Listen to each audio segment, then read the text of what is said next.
Hey, Scarefest family. This is Joe Lewis from Bonehead Weekly. You may not know it, but there's a new Sam Raimi film out. A lot of people are screaming that there's a new Marvel film about Dr.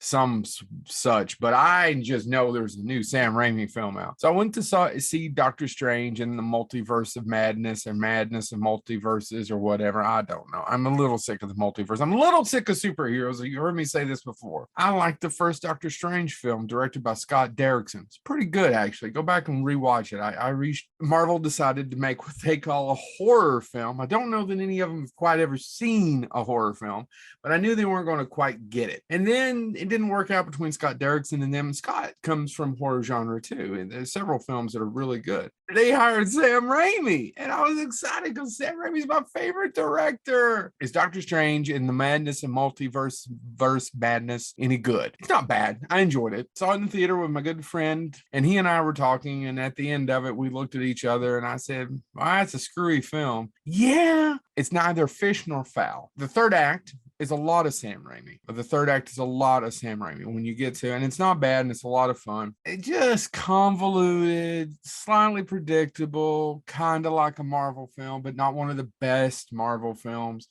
Is it enjoyable? Yeah, I had a really good time with it. Can I recommend it? You're going to watch this movie no matter what. If you're a Sam Raimi fan, you're going to watch it. If you're a Marvel fan, you're going to watch it. The movie's almost at $750 million worldwide box office, so nothing I say is going to hurt this movie. They weren't going to give Sam Raimi complete control, and they didn't. I wish it was either more of one or the other. You can see glimpses of both. There's a great cameo. There's a lot of great cameos, and that's part of the fun of the movie. And I'm not going to spoil any of them, but if you're a Sam Raimi fan, you know which cameo I'm talking about. And there's a great cameo by the classic, if you know, or if you're an Evil Dead fan. Don't worry, the classic's there. And there's a lot of the shots that you expect from Raimi, but there's just not enough. It just doesn't go bonkers enough at the end like I wanted it to. It doesn't just have, I mean, there's some horrific parts, there's some zombies. There's one great kill scene in the middle of it. There's really great death scene. I really enjoyed it. One character's death, whom I wasn't familiar with. But is it the best movie? No. Do I like it as much as I did Scott Derrickson's Doctor Strange?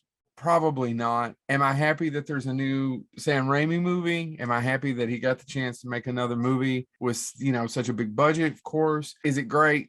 No. So go out and see Doctor Strange and Multiverse of Madness, blah, blah, blah, blah, blah.